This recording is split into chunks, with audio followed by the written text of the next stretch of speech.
Are you ready to fast track your fitness in 2023? Get the replay of the 4 key elements of fitness after 45. It's free. Head to camoiler.com and I'll send it to your inbox. Hey, Cam, do you remember that episode we did back in June 2022 about starting your health and wellness journey? Yes, and with 2023 right here, let's revisit your health and wellness journey for the new year. Hi, I'm Cam, holistic health coach, mom to 2 humans and 4 pets. Hi, I'm Amelia, laboratory scientist by day and food scientist by night. Welcome to our show. Join us as we share our holistic approach to life after 50. You can expect real life stories with a dash of humor and a ton of truth. If it happens in midlife, we're going to talk about it. So hit that subscribe button and follow along. We're the Midlife Mamas.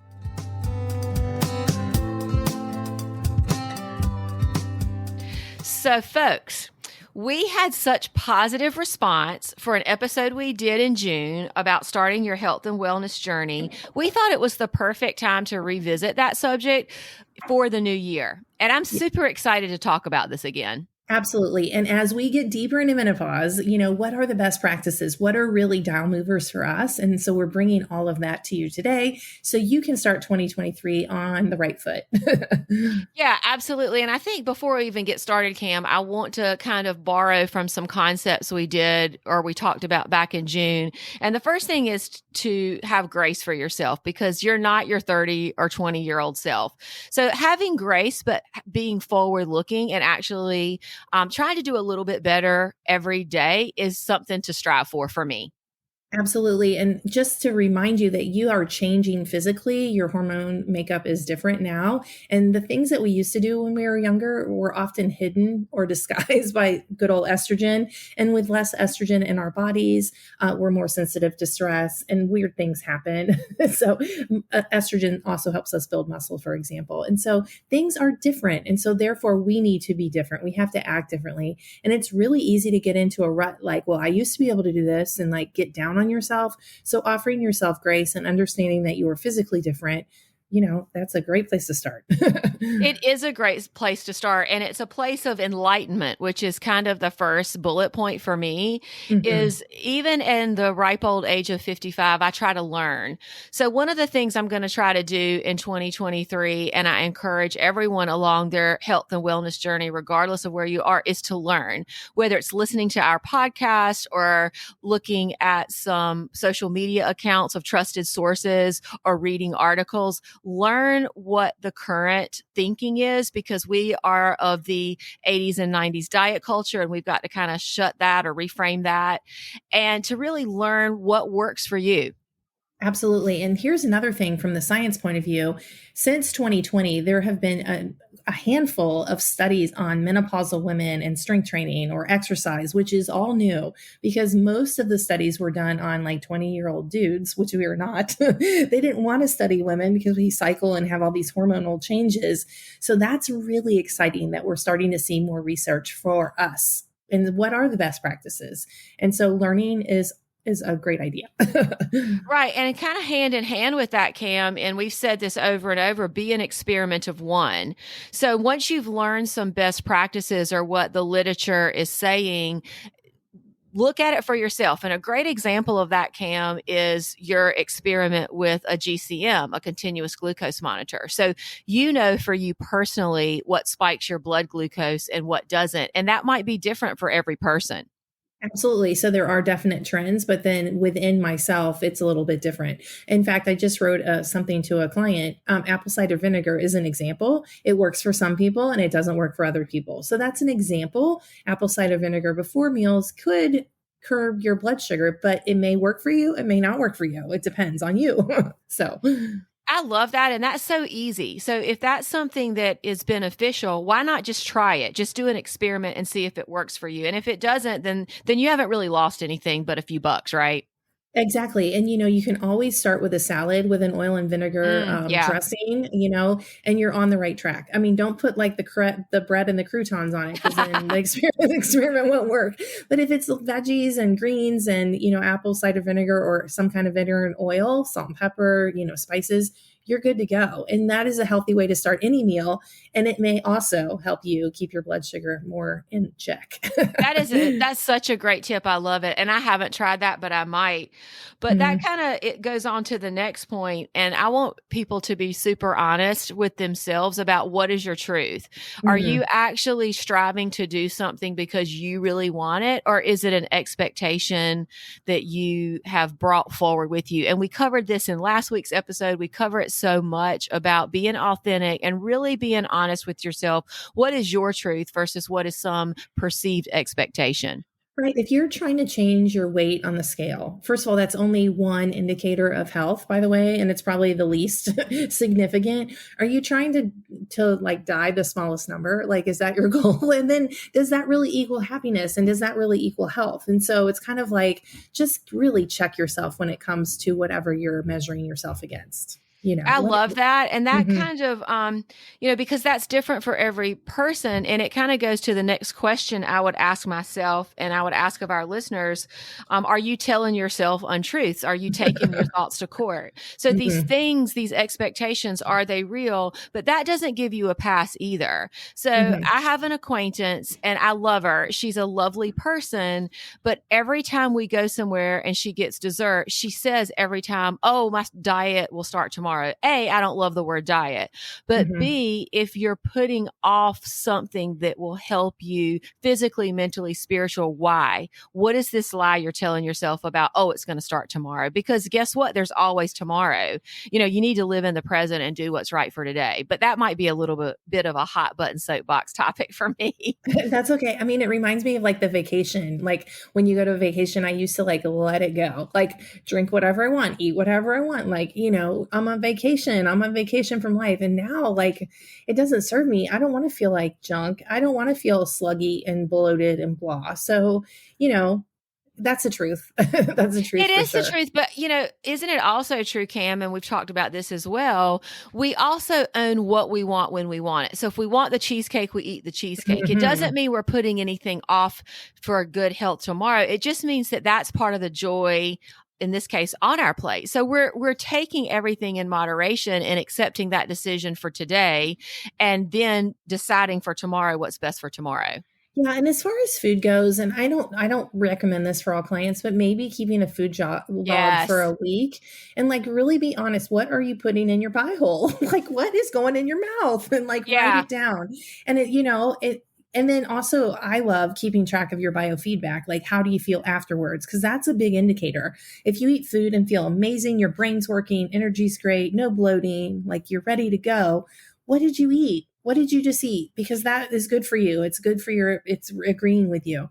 On the other hand, if you eat something and you want to take a nap and you're hungry again really soon, then also analyze what did I just eat? So that's like one easy way to be an experiment of one because we're all different and we have different needs and such.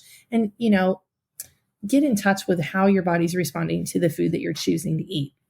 I love that so much, Cam. And I would say keeping a food journal is a great reset point for anybody of any age. I have had younger friends and my kids when they're like, oh, I felt bad and blah, blah, blah. This is exactly what I advise them to do. Try the Mhm. food journal. And this, you don't have to share this. It's not like you have to hide. So don't eat the half the cookie and not document it because that defeats the purpose. You're being honest with yourself. So I absolutely love that you brought that up. But Mhm. things, as you said at the top of the episode, things are different in midlife and things that we did in our 20s and 30s don't work. So can Mhm. you give us a little snapshot of how we're different in our midlife? Yeah, so through perimenopause, which can start as early as 35, and perimenopause may last for around 10 years. I had like one experience definitely with a hot flash before I went into surgical menopause, which is a whole nother story. But I can say I know the difference between on and off. Like there's a distinct difference between before and after, which gives me a unique insight. So anyway, most women go through this change and it takes like 10-ish years and it's slow and gradual. And then all of a sudden you're like, what the heck? Why isn't this working? And the first thing to drop is your progesterone. So that's your ovulation.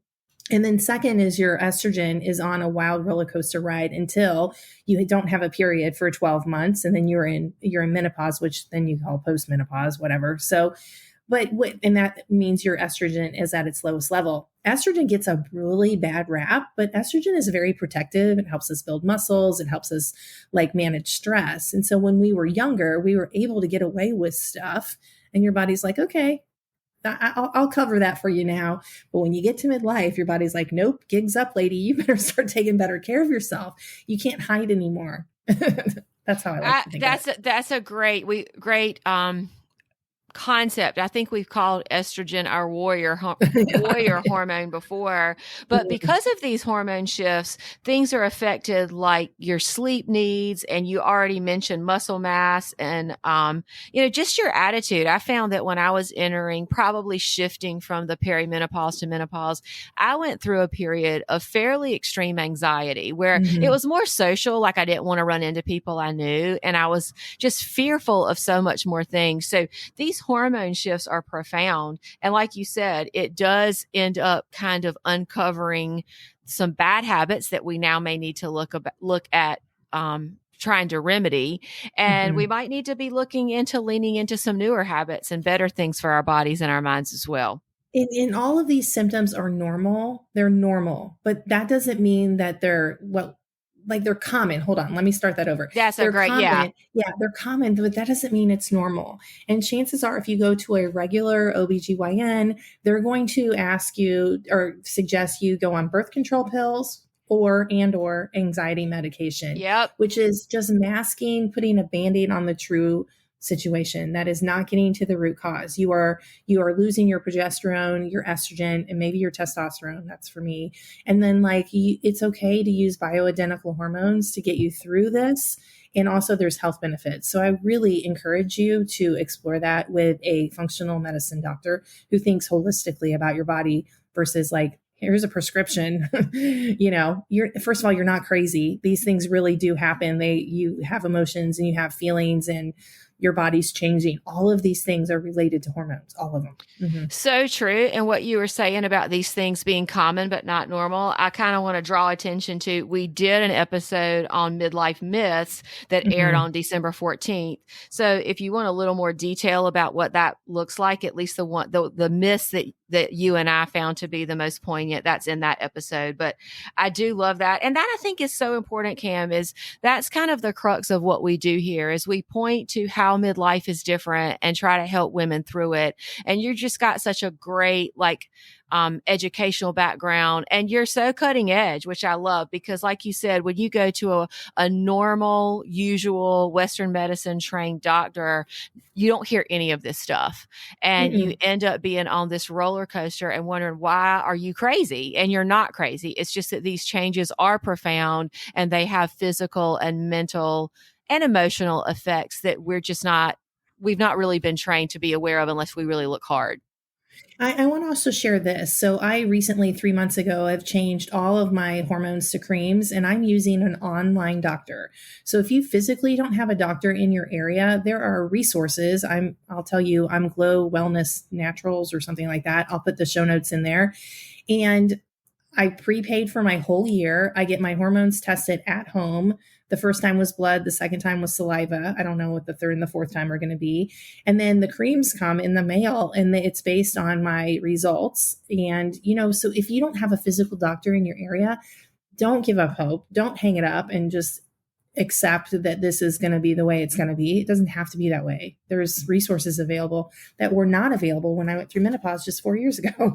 So I totally love that. And that's such an important thing. I know in our area, there's just a few, and a couple of people of my friends who actually do listen to the podcast are like, dang, I called the functional medicine doctor you see, and she's not taking new patients. So having those online options, and I think our age group, Cam, maybe a little bit more reticent because our parents would not have understood this paradigm of medical practice, but it's time to embrace what is new. And that's part of, we're going into a new year. We're embarking on a health and wellness journey. And if that is the best avenue for you, in fact, I would venture to say, if you're listening to this episode, reach out to one of us on social media. Our contacts are in the show notes, and let us help you, because we can at least point you in the direction of a functional medicine provider online. I think it's a great option.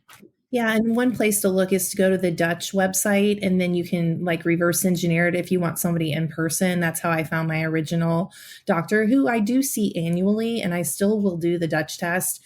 But I want to give these creams a chance because they are made with organic materials, and I don't know. It's just like, okay, I'm going to be an experiment of one. Is this going to work for me? And honestly, I've had more hot flashes the last 3 months than I'm used to. The patch was really working for me, but I'm going to be curious and I'm going to stick with it. I'm not looking for an overnight solution because that's just not how it works. So yeah, anyway, side note. Yeah, I love it. And, being an experiment of one allows us to reflect on what is working so that we can not discard that, but also look for what isn't working. And that, at this time of the year, going into something new with a new mindset, that reflection and action cycle, I think is really important.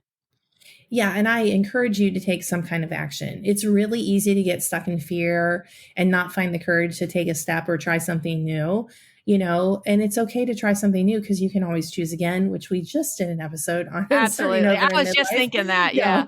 Yeah, it's okay to take an action. Really, taking an action is courage. And I can think back in my 40s, like deciding to leave my first marriage and being stuck in fear. And I stayed for like 4 years trying to figure it out because I wanted to turn over every rock and make sure it really was, this is the right move. And so, it's okay to do that. But then also you need to trust yourself that if this isn't right for you and it's not working, then be honest. What can you change? What are you willing to change? What are you willing to try? So Exactly. And the last, in that episode that you were just speaking about, we talked about, what's the worst that can happen.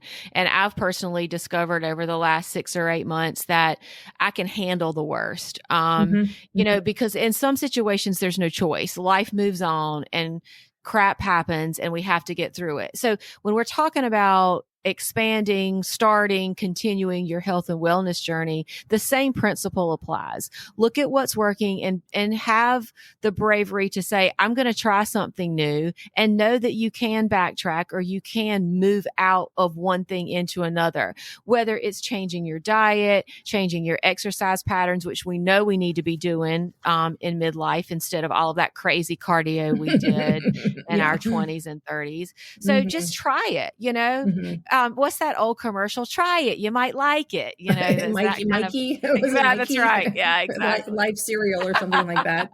Yeah. And how do you know if it's right or not for you? And I mentioned earlier, it's really biofeedback. So like, how is your sleep? How is your hunger, cravings, your energy, your mood, your libido? All of those things are guides. Your body saying, hey, that was awesome. I love that. No, that wasn't for me. Like, for example, I just was on a call before this and my person's eating cabbage, and every time she eats cabbage, she doesn't go to the bathroom. So like, what's the connection? Oh, yeah. Isn't that interesting? But she's put it together. And so, my job is I'm going to find the science behind that because I'm really curious, like, why would cabbage do this to somebody? I don't know. But that's the whole thing. Like every time I eat this, I can't go to the bathroom, or every time I do this exercise or this kind of workout, I feel like I want to lay on the couch for 3 days. Right. That's your guide. Your body will tell you yes or no. And, for me, the last few months, I've discovered, because I take a couple of different forms of magnesium, and I have found that the timing of those makes a difference. Like one of the formulations I tried, it actually gave me gas, or it made my stomach rumble. I shouldn't say it gave me gas, but it made my stomach feel funny. And I'm like, maybe I should try something. Yeah, it totally was. You are exactly right. It was citrate. But, I still actually what I'm taking now is a whole food derived magnesium, and it has magnesium citrate in it, but it's not just magnesium citrate. So, we're constantly changing, and maybe that would have worked a couple of years ago, or maybe it will work in the future. But for right now, I'm kind of where I want to be. Yeah. And that's what I'm going to say. This is my fourth year anniversary of hysterectomy. And like every year is changing, and you can't just hit autopilot. Like that's not going to work. You really should stay curious about your health. Yeah, encourage you and to do that. it's funny because my husband says it. His term is be flexible, and I Mhm. think for us, the human brain that likes a pattern, we want to stick to find the pattern that works and stay there. Unfortunately, our bodies are constantly changing, and so when Mhm. we stay in a pattern, sometimes we don't always recognizing when it doesn't work. And I say this kind of from that background of the extreme exercise and still having a propensity to want to like run 3 times a week or whatever, and cognitively knowing that's probably not good for me. So, you have to be curious. And sometimes that's an effort. Sometimes with energy lagging, you're like, I just want to do the normal.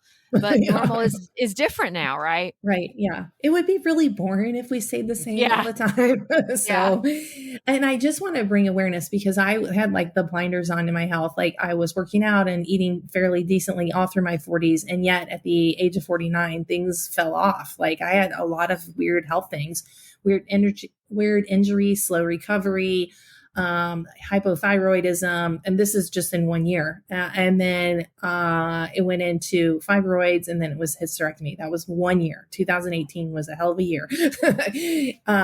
But that's it. I didn't realize I was running on empty. You cannot run on empty. And, once you run on empty and you're always in a deficit, your body's going to dis-ease. It's dis-ease. Like it's not at Oh, ease anymore, yes. Yeah, I love that. So we know that things are changing, but there's a few things when we're talking about our health and wellness journey. There are a few things that are kind of standards or minimums. Can you tell us a couple of those things? Well, yeah, let's start with sleep. I know that's been your journey this year. And I want to say that sleep is the most important thing, but I don't really want to say that. But if your sleep is off, everything else goes off. Your food decisions, your mood, the ability to work out or take a walk, like really diminishes if you're not sleeping. And so I feel like maybe that's the first domino to fall. And so when it comes to sleep, what is your morning routine, which actually helps your evening routine? Looking at the easiest things to change. Are you watching TV until the end? Are you waiting too late to go to bed? That's my thing. If there's a window between 9 and 10, and if I miss that window, I miss my deep sleep. And the next day is not as good. So, I know that about myself now. So, what would That's you like to? Yeah, same. I mean, you're right. 2022 has been my year to rediscover sleep. I was a great sleeper in college, but through perimenopause and the first bit of menopause itself, I was a horrible sleeper and I dreaded bedtime and I was anxious at bedtime because I knew the sleep wasn't good. And I've learned those habits. For me, Cam, it's not so much, I don't mind turning the TV off or the screens. What gets it for me is the eating late. And by late for me, I got to be honest, it's after 7. So Mhm. ideally, this isn't an ideal world, I'd eat dinner at 4:30. Because I don't typically leave work until 4 o'clock and I have a bit of a commute. It's usually 5:30 to 6:30 that I eat. But I Mhm. like to go to bed. Like I'm making my readies for bed at 8:45 and I'm usually asleep by 9:30. And Mhm. then when I'm on a good schedule, I will naturally wake up between 5:30 and 6. And that is Mhm. perfect. But Mhm. it's learned, and magnesium has helped me, a lot of positive self-talk, trying to turn my brain off at night, meditation in the morning, actually, that Mhm. helps settle me for the day and get me, in a good mindset. So I agree with you, especially in midlife. I think sleep is the number one thing. The only caveat I would say, Cam, is if you're sleeping all the time, then something's wrong. So Mhm. if you have an experience more like yours and mine where your sleep patterns are interrupted, then I would prioritize sleep. If you're sleeping all the time, then maybe you need to figure out what's going on there. And here are some things that disrupt sleep, and maybe this is your lowest hanging fruit. Watching screens late would be one. Going to bed later than normal. Your adrenals love like a consistent schedule. Eating late, exercising late, sugar, believe it or not, will keep your heart rate up, so you're not going to sleep. Alcohol would be on that list too. So those are simple things just to give you more buffer between life and bedtime.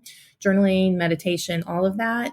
And I would say my biggest aha moment this year about sleep is that what I do in the morning influences how I sleep at night. And I know that's silly because you're like, what does that morning have to do with the evening? But our bodies work on these cycles. And so we have to honor that. Morning light's been a huge deal. Movement and morning light in the morning has helped me tremendously sleep better at night. So That is so good. Yeah, I love the year of sleep. 2022 is my year of sleep. But also, this started actually before 2022, but it's played an even stronger role is strength training Mm, and functional movement. So mhm. we talk about strength training. It doesn't have to be long or hard or tremendously heavy. And I know you're a big proponent of strength training. What do you have to offer or tell us as far as Yeah. that goes? Yeah. So in a nutshell, like your strength training should be maybe 2 times a week. And if you're in perimenopause, maybe you can get away with 3 times a week. You just need more rest days between your workouts, rest within your workout. Um, so this is the way I like to think of it. You want to be intense when it's time to be intense, and you want to rest enough so you can be intense again. And the last few reps of each and every set should be challenging. So we want to lift the heaviest weight we can with the best form we can. And if you don't have the weight, then slow down the movement and keep your muscles on for longer. That's one way to do it. Or if you're squatting, hold the bottom of the squat an extra second or two before you come back up. Like there's ways to do that without having physically heavier weights, but we want to challenge our muscles. And then we want to give them rest between sessions so they actually grow and build, because it takes a lot of effort. Like we can't just wish muscles anymore. It Yeah. doesn't work that way. Yeah. And as far as movement goes, that's just like your daily steps, like parking further away, taking the steps, standing at your desk, all the things that we do. That part of our body I like to think of as a calculator. It's just like we're moving, our stress is low and our hunger is low, which are huge wins. Like if you're moving more, and actually moving like that, walking and jittering and all that is actually more the largest part of our changeable metabolism. It's like 15% than exercise. Exercise is about 5% of our metabolism. So I think we probably grew up thinking, oh, we got to exercise. But actually, if we just moved more, it would be helpful. That's good. As far as strength training, my personal experience is doing the latter that you mentioned, which is lighter weights with more intense and not Mhm. intense with more intentional movement. Mhm. And I have to say, I don't know how many months ago now, I drastically reduced my alcohol intake. I'm down to about 1, maybe 2 drinks a week. Mhm. And I can really tell that the inflammation in my body has decreased, and I can see so much more muscle definition, Cam, especially in my arms and shoulders. And I Mhm. really think that the fluff that I was carrying around was probably inflammation. It might have been some weight, because let's face it, calories are in alcohol. So, Mhm. and the functional movement is so important. So, ladies, if you vacuum your whole house or dust your whole Yeah. house or cook a full meal, Or that is dance in the function. kitchen. Yes. Yeah. Like all Yeah. of that stuff does count. And I Uh-huh. just, that comes back a little bit to what we talked about at the top of the episode with grace. And we'll get to mindset as well, is, appreciating your body. So Mhm. those are great. And also, because I'm the helpful plate, I have to throw in, eating. Mhm. Coming off the holiday season, a lot of people feel like they need a detox, which is fine. But the thing is I look at it not about what you need to cut out, but what you get to add, the rainbow. Last night we had a chicken breast, some brown rice, and some Tuscan kale, which is really dark leafy green. It was so delicious. I was just like, I wouldn't rather have anything else in the world. I don't need any fancy beef Wellington or decadent lasagna. Like this simple grilled chicken breast with this rice and this Tuscan kale was amazing. So anytime you can fill your plate with color, the better. I totally agree with you, and also we know it helps feed your gut biome. So all this beautiful bacteria that lives inside of our gut. Every time we eat, we're choosing to feed the good guys or feed Yep. the bad guys, and we want to feed the good guys as much as possible. The bad guys are still going to be there, but just making sure that they win. The good guys win. Yeah, absolutely. We've done many episodes that were Mhm. predominantly or solely on, Mhm. your gut health and your gut microbiome. And we now know so much about the gut microbiome's connectivity to strong immune system.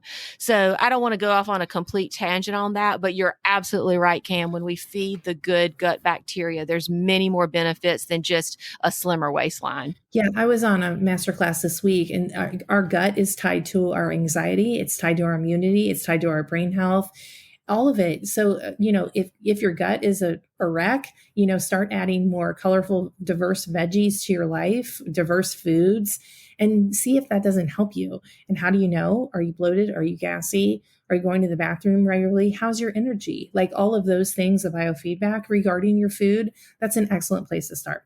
Another thing that I've mentioned before, if your face is breaking out, that's your gut. Yep. It's just like, it feels like everything always comes back to your gut health. So it's super important. Oh, hormones too are controlled there. So yeah. It's just endless, to the amount of benefit we get from eating healthy foods. And that kind of brings us to the last major section, which is mindset. And the first thing is the restriction versus abundance mindset, where coming off the holidays, you may think, oh, I've got to restrict. I've got to, we get sucked into that quote diet culture that we lived in the 80s and the early 90s. I can't have the cookie. I can't have this. But when you reframe that to, I get to love my body. And when you think about all of the nutrients you're putting in your body, and we said it before, Cam, sugar rusts you from the inside out. And it might not be so evident at first, but if you look carefully and you listen to that biofeedback, like you said, you might get some breakouts or whatever. But you have to look at it from the point of, I love my body and this is what I'm going to do for it, not the things I have to restrict from it. Yeah, I was listening to a podcast yesterday and she was talking about, I wish I knew who it was, but she was talking about this is quote unquote flu season. And she's like, really? This is sugar season. Oh, yes. Yeah, it was beautiful because think about it. We're inside more. There's less sunlight. So we're not outside as much. We're not moving. We're not getting our daylight. We're eating more sugar. So really, is it flu season or really is it sugar season? And I was like, that is beautiful. That is beautiful. It's insightful. And it kind of points, we've done a whole episode on sugar addiction. And I hate when people feel like they're a failure because they have no willpower. In that episode, we describe the bliss point, the point at which food manufacturers have manufactured a super, what is it? Not super flavorful. What's it like? Hyper palatable. So it's not you, ladies. You're being conspired against. And so knowing this up front, it's not deflecting responsibility. It's just saying, I'm not a failure, but you do actually have to move forward and get those rainbow veggies on your plate. Yeah. And then you'll crowd out the sugar. So right. I also think putting foods off limits makes some people just want them more. I think I'm one of those people. Like if I made something off limit, like I'm going to have this super strict diet Monday through Friday, and then the wheels came off on the weekend, or no, you can't have any ice cream. And then like, that's all I want is ice cream. So I think there's like a mental aspect to food. And I think that we need to mention that. So not only is it your willpower, like physically, there's a bliss point to food, but mentally, like what is your relationship with the food? Yes, I agree. You gotta consider that too. Starting your health and wellness journey or continuing it or taking the next step forward in 2023 is complicated.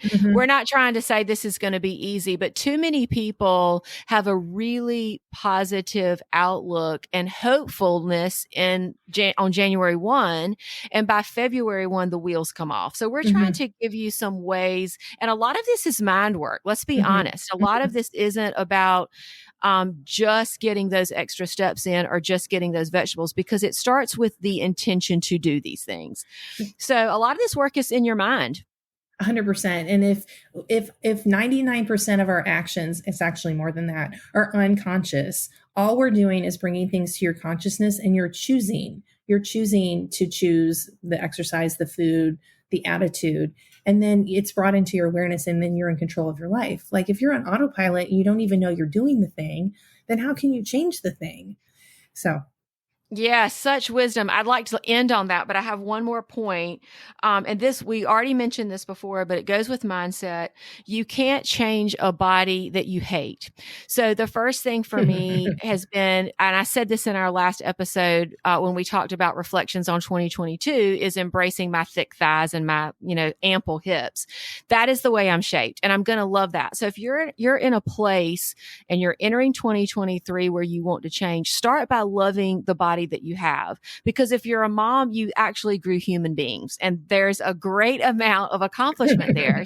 So love yourself first, and then make changes out of love instead of out of hate.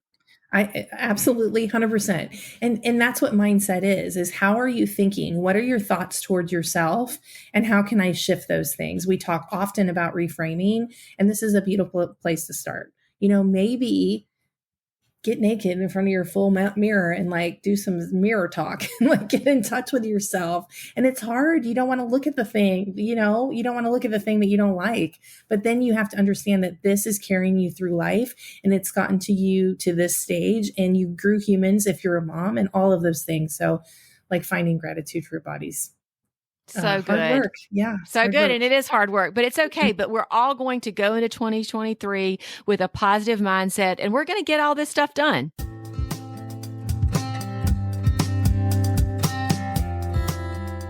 Thanks for listening today. You can find us on Instagram at midlife.mamas. For all of our other contact info, check out the show description below, and we will talk to you next week.